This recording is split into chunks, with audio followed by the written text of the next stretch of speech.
Namaskar, this is Akhilesh Bhargava again. Welcome to Tidbits on Business and Finance with me. The past few days in particular have witnessed a very sharp, steep and continued downfall in the fame, fortune and reputation of several persons and their entities which at one point of time in their heydays were corporate giants and role models. Take the case of Anil Ambani. The Supreme Court has recently held him guilty of very serious offence of contempt of court. He has been found guilty for having misled the Supreme Court in the matter of charges payable by RCom to Ericsson which were promised to be paid and were not paid. His flagship company RCom in fact faces bankruptcy proceedings in the NCLT. And to add to his woes, the Bombay High Court recently gave him a mouthful while dismissing the writ petition filed by him challenging the sale of his shares by L&T Finance and Edelweiss. The Bombay High Court actually said that he was the defaulter who had no right to come to the court with such a writ petition. What a downfall of a billionaire. Take the case of Chanda Kochhar, the then much admired ICICI Bank CEO, but now a tainted and shamed banker who was raided by the Enforcement Directorate on charges of money laundering, corruption and such offences. A lookout notice has actually been issued by the CBI to all the airports of India to prevent her suspected escape from India. What a downfall of an earlier reputed banker. Her partner in crime, Videocon, which at one point of time was an icon of consumer durable business in India, has also been raided by ED on charges of having received illegal loans of a huge amount from ICICI Bank and money laundering. DHFL, which has been facing charges of having siphoned away money to the tune of over 34,000 crores, finally has faced a credit rating downgrade. What a downfall again. The quarreling Singh brothers of Fortis have been charged by SFIO of having committed a huge corporate fraud on Fortis, and now they also will be facing criminal charges.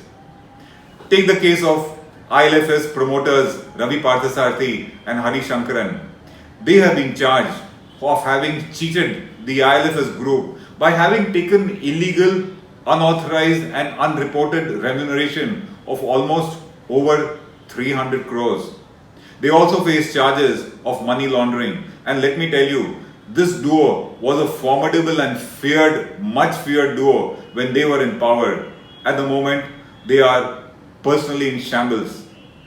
Take the case of the promoter of Jet Airways, Naresh Goyal, who at the moment has finally agreed to cede charge of his airline, whose planes are being grounded one after the other thanks to severe financial crisis being faced by the airline amidst what is reported to be siphoning of money to related parties.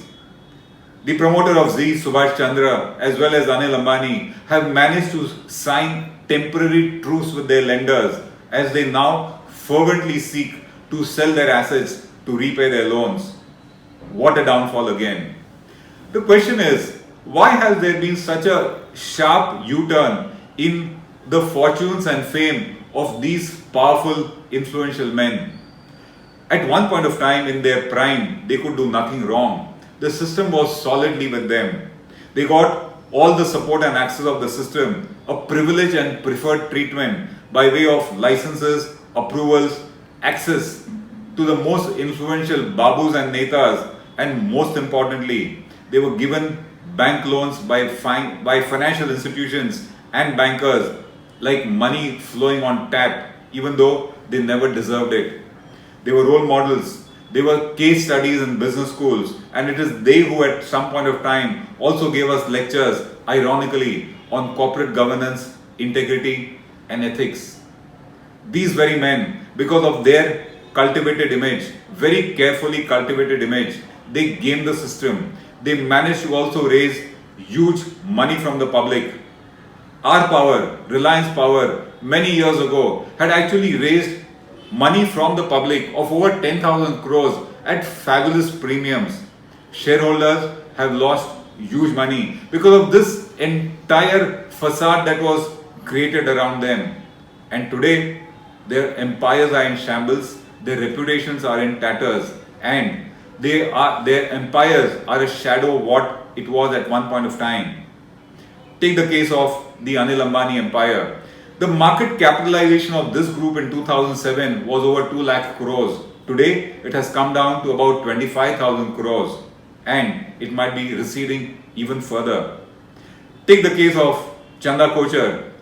Her board of directors, ICICI Bank today, has dropped her like a hot potato. At one point of time, they were solidly with her.